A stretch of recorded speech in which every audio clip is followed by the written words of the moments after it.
Hello दोस्तों, मेरा नाम अभय कुमार है और आज मैं आप लोगों से चंद बातें हिजाब के ऊपर उठे विवाद कंट्रोवर्सी के बारे में करना चाहता हूं। आप सब लोग जान रहे हैं कि कर्नाटक में जो बीजेपी की सरकार है उसने प्रशासन को, एडमिनिस्ट्रेशन को ये ऑर्डर दिया है कि जो भी सरकारी कॉलेज और यूनिवर्सिटी हैं वहाँ पे हिजाब पोश अगर छात्राएं जो कि ज़्यादातर मुस्लिम समाज से आती हैं, अगर वो आएँ तो उनको यूनिवर्सिटी के अंदर में, कॉलेज के अंदर में दाखिला ना दिया जाए। और प्रशासन को और पुलिस को ये बात बताई गई है कि हिजाब पहने हुए, हिजाब पोश मुस्लिम स्टूडेंट्स को क्लास में पढ़ने न दिया जाए, वो क्लास अटेंड न कर पाएँ। अब इसको लेके जो स्टूडेंट्स हैं वो वहाँ पे एहतजाज कर रहे हैं, प्रोटेस्ट हो रहा है। और अच्छी बात ये है कि देश में बहुत सारे सेकुलर जो लोग हैं या कुछ पार्टियां जो हैं वो उनका समर्थन दे रहे हैं। लेकिन दिक्कत ये है कि अभी भी सूरत हाल वहाँ पे टेंस है और जो एक बुनियादी अधिकार है शिक्षा लेने का, तालीम हासिल करने का, उससे मुस्लिम जो तालिबात हैं, जो वो मुस्लिम स्टूडेंट्स हैं, उनको उससे रोका जा रहा है। आप सब लोगों को मालूम है कि भारत में जो महिला हैं, ख़वातीन हैं, वीमेन हैं, उनका एजुकेशंस में जो परसेंटेज है, जो लिटरेसी रेट है वो कम है। और जब बात मुस्लिम महिलाओं की आती है तो उनके अंदर में इलिटरेसी जो है वो और ज़्यादा पाई जाती है। तो सरकार को चाहिए ये कि मुस्लिम छात्राओं को पढ़ने के लिए और अच्छे अपॉर्चुनिटीज़ दें, उनके लिए और ज़्यादा कॉलेज और यूनिवर्सिटी खोलें, उनके लिए स्कॉलरशिप दें, उनको किताब मुहैया कराएं। मगर ये जो देश है और ये जो हिंदुत्व की सरकार है वो काम विकास के विपरीत कर रही है। यानी जो मुस्लिम जो स्टूडेंट्स हैं उनको पढ़ने से रोका जा रहा है और इस पे लेके मामला कोर्ट तक भी पहुंचा है। अब सरकार अपने बचाव में कुछ ऐसी दलीलें दे रही हैं जिसको सुन के कोई भी इंसान अपना माथा पीटना शुरू कर देगा। सबसे पहली बात तो ये है कि सरकार ने कहा है कि कर्नाटका में एक एक्ट है, एजुकेशन एक्ट, इसके तहत कॉलेज और यूनिवर्सिटी में छात्रों को जो तयशुदा जो यूनिफॉर्म होंगे, जो पोशाक होंगे, उसी को पहन के, लिबास को पहन के आना पड़ेगा। लेकिन अफसोस की बात ये है कि जो बुनियादी शिक्षा है, जो शिक्षा की बहुत सारी सुविधाएं हैं, वो सरकार देने के बजाय ये लिबास और पोशाक और ड्रेस और यूनिफॉर्म के जो इश्यूज हैं उसको उठा रही है। और जो चीज़ पे विवाद नहीं होना चाहिए, जिस चीज़ पे राजनीति नहीं होनी चाहिए, उस पे जानबूझ के राजनीति की जा रही है ताकि लोगों का जो ध्यान है वो असली मुद्दे से हट जाए। एक और दिलचस्प बात यह है कि सरकार ये कह रही है कि हिजाब और इस तरह के जो कपड़े और जो पोशाक होते हैं ये क्या करते हैं कि ये असमानता यानी इनइक्वलिटी को बढ़ाते हैं। ऐसे जो कपड़े होते हैं ये क्या करते हैं कि यूनिटी जो होती है और इंटीग्रिटी जो कंट्री की होती है उसके लिए खतरा होते हैं। और एक और बहुत ही अफसोसनाक बात यह है कि हिजाब को कहीं ना कहीं लॉ एंड ऑर्डर प्रॉब्लम से भी जोड़ के देखा जा रहा है और कहा जा रहा है कि लॉ एंड ऑर्डर का जो प्रॉब्लम है वो भी हिजाब की वजह से तबाह हो जाएंगे, डिस्टर्ब हो जाएंगे। तो ये सब बातें सुनने के बाद काफी अजीब लग रहा है कि कैसे कोई कपड़ा, कोई लिबास, कोई ड्रेस लॉ एंड ऑर्डर का इशू हो सकता है। देश अपना भारत इतना मजबूत मुल्क है, उसकी इंटीग्रिटी के लिए, उसकी सालमियत के लिए खतरा हो सकता है। असली बात जो है वो ये है कि उत्तर प्रदेश, पंजाब समेत कई सारे राज्यों में चुनाव होने वाले हैं और 2024 का इलेक्शंस तो आप जान ही रहे हैं। तो इस चुनाव को ध्यान में रख के जो हिंदुत्व की जो ताकतें हैं, इनकी पूरी की पूरी यही कोशिश है कि किसी तरह से मामले को पोलराइज किया जाए, गोलबंद किया जाए। अब आपको भी पता है कि जो हिजाब का इशू है, इस पे लोगों की अलग अलग राय है, और इस पे जितना ही चर्चा बढ़ेगा उतना ही हिंदू मुसलमान का खेल ज्यादा होगा।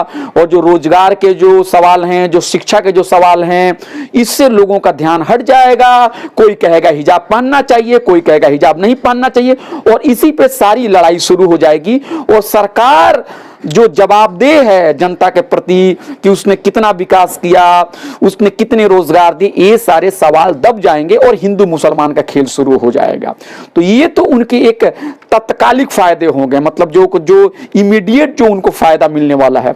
दूसरा, इसका एक लॉन्ग टर्म फायदा ये है कि आप सब लोगों को पता है कि प्राइवेट यूनिवर्सिटी में फीस बहुत ज़्यादा है, वहाँ पे गरीब मजलूम लोग नहीं पढ़ पाते हैं। सरकारी स्कूल में किसी तरह से जो वंचित तबका है वो पढ़ने की एक हसरत रखता है, वहाँ पर भी एक धार्मिक मामले को उठा के उसको तुल दे के कोशिश ये की जा रही है कि मुस्लिम लड़कियां जो है घर ही के अंदर में रहें, वो पढ़ने ना आए। और आप लोग याद रखिए, शाहीन बाग में या जो नागरिकता विरोधी जो कानून में जो मुस्लिम महिलाएं थी, उन्होंने बढ़ चढ़ के हिस्सा लिया था। उन्होंने सरकार की जो धार्मिक नीति थी उसका उन्होंने विरोध किया था। उन्होंने भारत की आईन और भारत के सेकुलरिज्म की बचाव के लिए उन्होंने लड़ाई लड़ी थी। ये भी एक वजह है कि सरकार डरी हुई है। एक सेंस में उनको लगता है कि ये जो मुस्लिम महिलाएं हैं वो ज्यादा पढ़ लिख जाएंगी तो वो और सरकार के लिए चैलेंज बन जाएंगी। दोस्तों, एक बात और याद रखने की जरूरत है कि अगर आप बाबा साहब अंबेडकर की राइटिंग को पढ़िए या फिर आप ज्योतिबा फूले की राइटिंग को पढ़िए, तो एक बात बहुत साफ तौर पे सामने आ जाती है कि वंचितों को शिक्षा से दूर रख के ही ऊंची जाति के लोगों ने, स्वर्ण लोगों ने, अमीर लोगों ने अपनी गुलामी उनके ऊपर थोपी है। इसलिए मुक्ति का एक रास्ता जो है वो शिक्षा हासिल करना भी है, वो तालीम हासिल करना भी है, वो संगठित होना भी है, वो लोगों के अंदर में जागृति पैदा करना भी है। तो सरकार की पूरी कोशिश है कि शिक्षा को बेचा जाए, फीस को बढ़ा दी जाए, प्राइवेट हाथों में दे दी जाए, और जो वंचित तबका, चाहे दलित हो, चाहे आदिवासी हो, चाहे पिछड़ा हो, चाहे रिलीजियस माइनॉरिटी हो, चाहे मुस्लिम हो, अगर वो यूनिवर्सिटी में आना चाहते हैं तो किसी तरह से एक न एक अड़चन पैदा किया जाए। दलितों को और पिछड़ों को रोकने के लिए रिजर्वेशन की बात की, मतलब उसको उसके साथ छेड़छाड़ की जाए। मुस्लिम महिलाओं को रोकने के लिए जो है उसके हिजाब की बात की जाए। तो ये सारा का सारा जो एक पूरा का पूरा जो खेल है, ये वंचित लोगों को दबाने की बात है।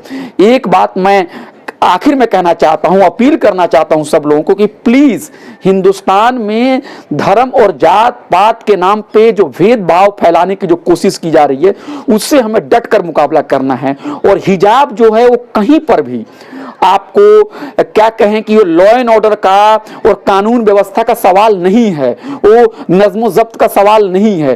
क्योंकि जो हिजाब पहनने का है या पर्दा करने का जो सिस्टम है, वो हमारे भारत के जो समाज में, जो ट्रेडिशनली वो हिंदू समाज में भी देखा जाता है, वो मुस्लिम समाज में भी देखा जाता है।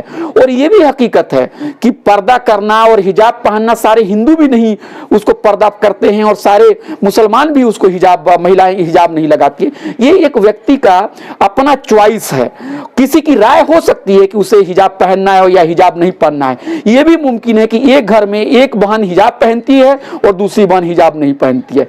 इसलिए भारत के जो आईन में, भारत के जो संविधान में जो पर्सनल लिबर्टी दी गई है, जो रिलीजियस फ्रीडम दिया गया है, जो महिलाओं के अधिकार दिए गए हैं, इसको लेके आगे बढ़ाया जाए। जो शिक्षा का अधिकार दिया जा रहा है, इसको लेके आगे बढ़ाया जाए। और प्लीज इसको कभी भी धार्मिक तरीके से न देखा जाए। जिनको भी लगता है कि मुस्लिम औरतें ही हिजाब लगा के पर्दा करती हैं और वही पिछड़ी हैं, तो आप देखिए किस समाज में पर्दा लोग नहीं करता है। क्या बिहार में महिलाएं पर्दा नहीं करती हैं? क्या राजस्थान में पर्दा नहीं करते? मेरे घर में, मेरे इलाके में मैं देखता हूं कि हमारी जो माताएं हैं, हमारी जो बहनें, वो भी पर्दा करती हैं।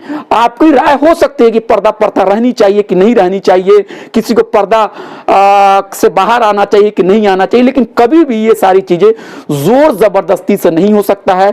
महिलाओं के अधिकार के लिए लड़ने की जरूरत है। महिलाओं के अधिकार को धार्मिक चश्मे से देखने की जरूरत नहीं है। और एक और बात यह है कि समाज में जो सही तौर पर जो कुरीति है, जैसे चाइल्ड मैरिज है, जैसे कि विधवा की हालत खराब है, जैसे जाति प्रथा है, जैसे बच्चियों को मार दिया जाता है, जैसे डॉरी है, जैसे उनको प्रॉपर्टी में राइट्स नहीं मिलता है, जैसे उनको नौकरी से वंचित किया जा रहा है, जैसे उनको शिक्षा से वंचित किया जा रहा है, जैसे उनकी इज्जत पे हमला किया जाता है, जैसे उनके सिक्योरिटी का सवाल है, जैसे डोमेस्टिक वायलेंस का सवाल है, जैसे उनके साथ गैर बराबरी का सवाल है। पैदा होने के साथ ही औरतों के साथ समझा जाता है कि कोई आफत आ गई और मरते दम तक उनके साथ शोषण ही किया जाता है। ये बात डॉक्टर भीमराव अंबेडकर, ज्योतिबा फूले, पंडिता रमाबाई सब लोगों ने कहा है। और कहीं ना कहीं जो धार्मिक शास्त्र हैं वो भी कहीं ना कहीं लोगों के साथ, महिलाओं के साथ भेदभाव करते हैं। मनुस्मृति इसका एग्जाम्पल है। इसलिए मेरी अपील है आप सब लोगों से कि इसको, हिजाब के मामले को धार्मिक तौर पर न देखें, इसको आप ऐसे देखिए कि ये धार्मिक गोलबंदी करने के लिए एक सोचा छोड़ा गया है। और इसलिए मुस्लिम महिलाओं का साथ देने के लिए जो गैर मुस्लिम जो लोग हैं, खासकर जो हिंदू लोग हैं, उन लोगों को भी जरूरत है कि वो मुस्लिम महिलाओं के साथ हैं और कहें कि शिक्षा का जो अधिकार है इसके साथ कॉम्प्रोमाइज नहीं किया जा सकता है। और पढ़े लिखे लोगों को, यूनिवर्सिटी और कॉलेज जाने वाले लोगों को इतनी समझ है कि उनको क्या पहनना है, क्या नहीं पहनना है। सरकार या यूनिवर्सिटी या वाइस चांसलर और यूजीसी के चेयरमैन या शिक्षा मंत्रालय जो है, ये लोगों को जाके ना बताए कि आपको क्या पहनना है, आपको क्या खाना है। एक लिबरल स्टेट में लोगों को पूरी आजादी होनी चाहिए। वो क्या खाएं, वो क्या पहने, वो क्या जबान बोले, वो कौन सी शिक्षा हासिल करे, वो कहां घूमने जाए, वो किससे शादी करनी चाहे, वो कौन सा धर्म को माने या न माने, वो क्या करें क्या ना करें। उसकी व्यक्तिगत जिंदगी में अगर बहुत ज्यादा अगर आपने हस्तक्षेप कर दिया तो वो राज्य का जो चरित्र होता है वो लिबरल ना होके वो ऑथोरिटेरियन और डिक्टेटर हो जाता है। इसलिए हमको ऑथोरिटेरियन और डिक्टेटर और जो थियोलॉजिकल और जो एक कम्युनल और एक जो राइट विंग जो गवर्नमेंट है उसका विरोध करना है। और सेक्युलरिज्म, डेमोक्रेसी, ह्यूमन राइट्स, औरतों के जो हुकूक है उसके लिए एक साथ आना है। प्लीज इस मसले को हिंदू मुसलमान के चश्मे से ना देखिए, इसे आप महिलाओं के अधिकार के साथ जोड़िए। और खासकर जो वंचित समाज से आने वाली महिलाएं हैं उनके अधिकार के लिए तो हम सब लोगों को लड़ना पड़ेगा। इसलिए आप सबसे अपील है कि प्लीज इसे हिंदू मुसलमान के चश्मे से ना देखिए। और जो हमारी बहनें लड़ाई लड़ रही हैं अपने शिक्षा के अधिकार के लिए, उनके साथ हम लोगों को सॉलिडारिटी पेश करने की जरूरत है। Thank you very much.